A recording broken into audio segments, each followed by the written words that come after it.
Good morning, Onstead.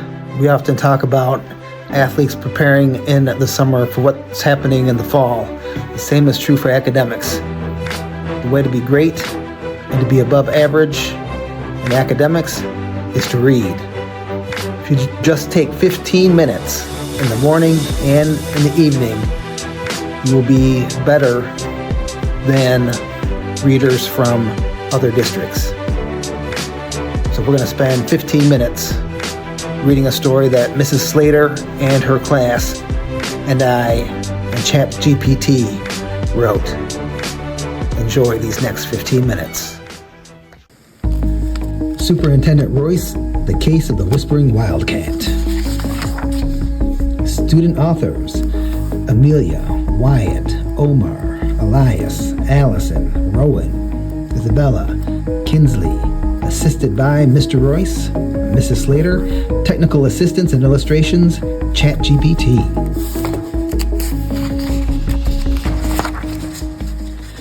Superintendent Royce strolled the elementary school halls, saying good morning to students and teachers. His black Nike sneakers whisked against the tile as he made his morning rounds. The usual hum of a busy school echoed through the building. Laughter from the cafeteria, squeaks of shoes from the gym, and the occasional teacher's voice instructing students to begin their morning work. But something caught his eye. Yarn. Bright red yarn stretched across the hall, winding around a few door handles and even some lockers. He narrowed his eyes. "What on earth?" he muttered, carefully stepping over a strand.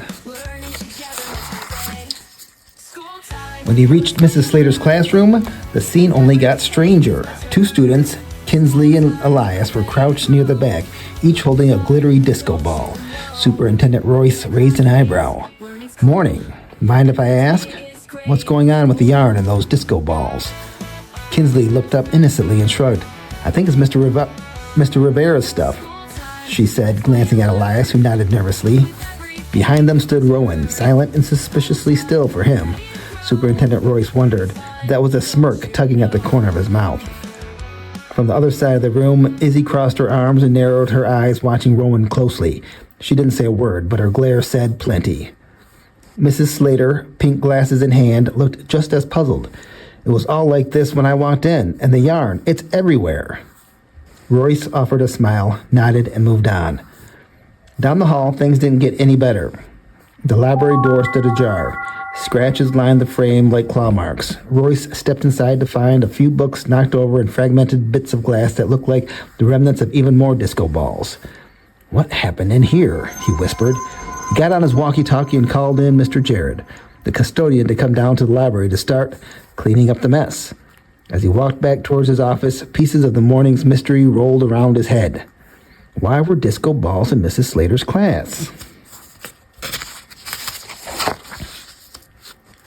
What happened in the library?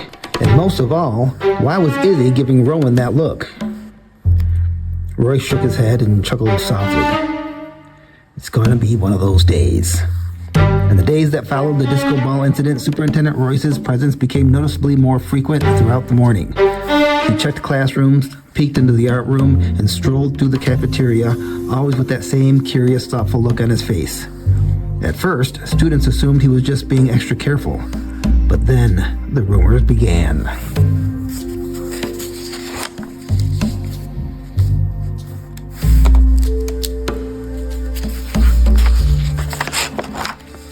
"I swear I saw him near the edge of the Wildcat Woods last night," whispered Elias during lunch. "With a cloak," added Kinsley, eyes wide.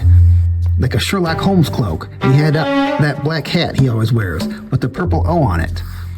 "No way," Rowan said, trying to sound unimpressed, but Izzy caught the way he fidgeted in the seat. Each afternoon, the fog near the woods seemed to hang a little lower, thick, creeping across the field like it had something to hide. And each morning, when the sun rose, strange things appeared. A stack of cardboard boxes near the gym, a trail of yarn leading out of the library, a pair of muddy footprints just outside the back door, big enough to be an adult's. The mystery deepened. One thing was certain, Superintendent Royce was definitely on the case.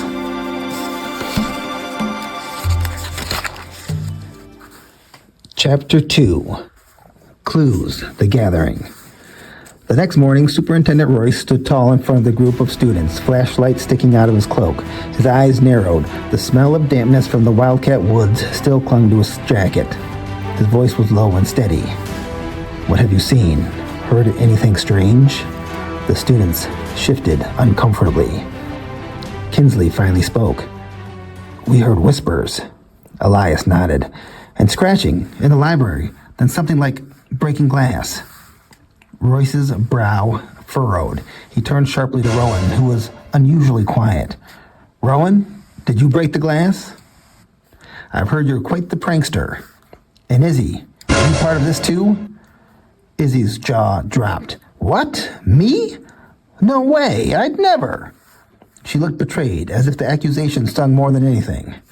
Just then, crash! Glass shattered somewhere nearby. Superintendent Royce was gone in a flash, sprinting down the hall. The students followed, hearts pounding. Inside the bathroom, a fourth-grade student stood frozen in front of a shattered mirror. His eyes were wide with fear. Royce stepped in, his voice calm. "Are you all right?"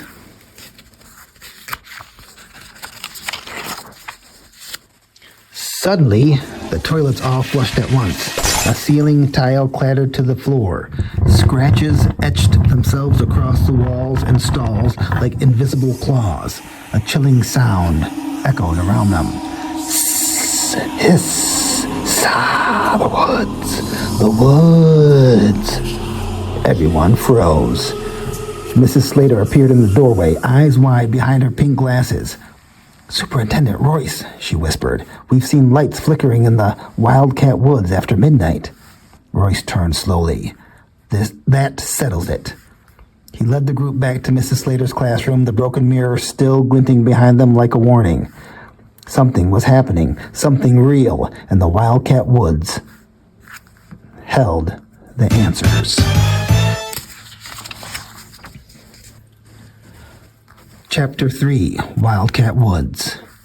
Back in the safety of Mrs. Slater's classroom, Superintendent Royce paced in front of the whiteboard, arms crossed, deep in thought.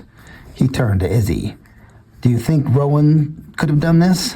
Izzy's blue eyes widened in disbelief. "No way," she said, firmly shaking her head. "Why would anyone steal yarn? That's not his style." Royce raised an eyebrow. "Are fifth graders making projects in art classes that use yarn?" Izzy answered quickly. "Nope, Mrs. Jeffries is teaching origami now." Royce nodded slowly, filing the information away. Then, after a long pause, he turned to face the entire class. "All right," he said, his voice suddenly energized. "If we're going to solve this, I need your help. Are you in?" The class erupted in whispers and murmurs of agreement. A few hands shot into the air. That night, Rowan and his friend Wyatt got permission to help investigate. Armed with a trail camera, a camouflage tablet, and a flashlight, they snuck out towards Wildcat Woods.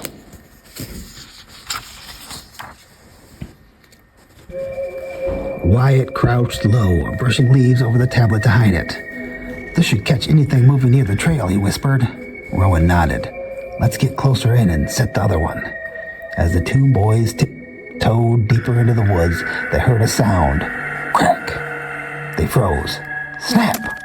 Rowan whipped his head around. "Did you hear that?" Before Wyatt could answer, whoosh!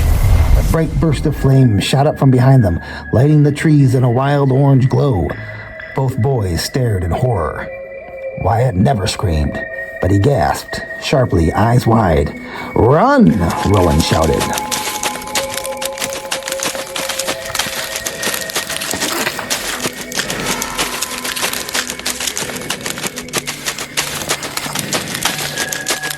They tore through the woods, ducking under branches and jumping over roots. Behind them, the fire fizzled out, and an eerie fog rolled in, thick and silver, curling through the trees like fingers.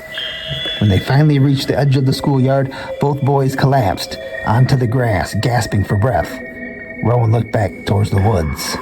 The fire was gone, but the fog remained.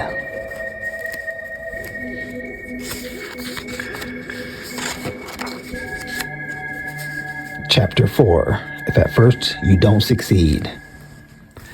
After the chaos of their first attempt, Rowan and Izzy weren't discouraged. Mrs. Slater always says if something doesn't work the first time, work harder and try again, Rowan said, tightening the strap on his backpack. Izzy grinned. Let's do this. This time they weren't alone. Superintendent Royce had decided to join them. It's not just about having high expectations, it's about the necessary support. His backpack packed with gear, a flashlight, a thermal drone, binocular camera, and the essentials, pirate's booty, pickles, and a thermos of hot cocoa. Amelia was there too. She was the resident spooky expert, the kid who read every ghost book in the school library, twice.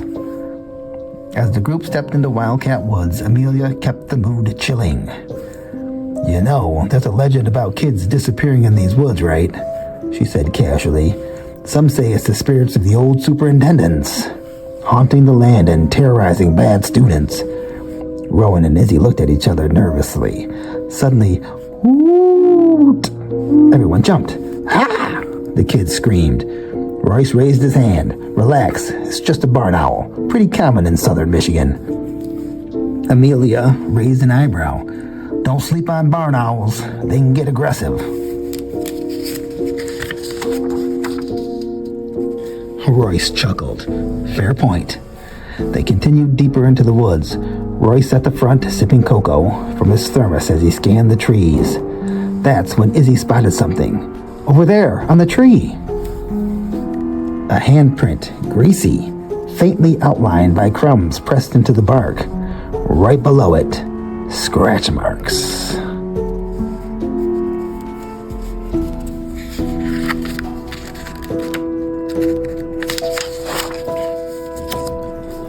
Rowan crouched closer. Wait a sec. These are cracker crumbs. I saw Omar and Elias out here earlier, Rowan said. They were collecting sticks and acting suspicious. Izzy's eyes lit up. New suspects. Maybe they left the crumbs. But Mr. Royce laughed and raised his hand. Actually, that was probably me, kids. I was out here earlier doing a quick sweep before our trip. I dropped some crackers when I tripped over a fishing line with disco balls attached. He pointed to the tree. That handprint, that's where I caught myself from falling. The kids groaned. But, Royce added thoughtfully, Mrs. Slater had those disco balls in her room. This is the second time they've shown up out here. His brow furrowed. She's always been sweet to you students, spoils you even. But maybe, just maybe, there's more going on.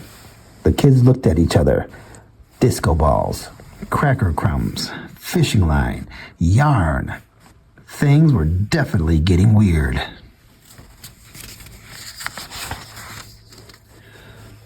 Chapter 5. The Portal. The group returned from the Wildcat Woods just after dark, fog still clinging to their coats. Superintendent Royce pulled out his key fob and unlocked the elementary school's side door. Inside, the halls were quiet except for the distant hum of vacuum cleaners. A pair of custodians looked up from scrubbing the tile. Rowan gave them a respectful nod. Thanks for all you do. They made their way back to Mrs. Slater's classroom, but they weren't alone. Waiting inside were Mrs. Slater, Wyatt, and Kinsley. They had been searching the room for clues, combing through shelves, art bins, and old board games. Kinsley wandered towards a cabinet that was usually full of well-worn classroom books. She tugged open the door. Flash! A wild burst of color exploded from inside. Yellow, blue, red, and green, pulsing and spiraling like a glowing version of Simon Says. Whoa! Kinsley gasped, throwing an arm over her eyes while still trying to peek. The colors danced across the walls, casting eerie shadows over the group. Stand back, kids, Mr. Royce said firmly, stepping forward. Get Amelia. Amelia, ever the brave, spooky story expert, elbowed her way to the front, eyes wide. I've read about this, she whispered. It's a moving portal. I thought these were just made up legends.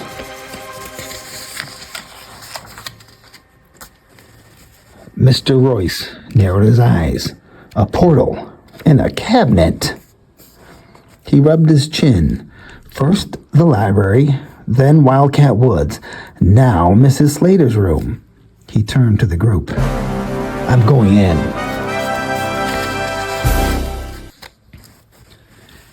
Mrs. Slater's pink glasses nearly slipped from her hand. Superintendent Royce, she exclaimed, are you sure? He nodded. If I don't make it back, let the staff know. I'm out of the district. As the swirling colors intensified, Mr. Royce took a deep breath and stepped inside. Amelia called after him, look for another portal. And then he slowly started to disappear. The lights faded. The cabinet door gently closed behind him. That is 15 minutes. Just like that, 15 minutes is over. You've gotten better.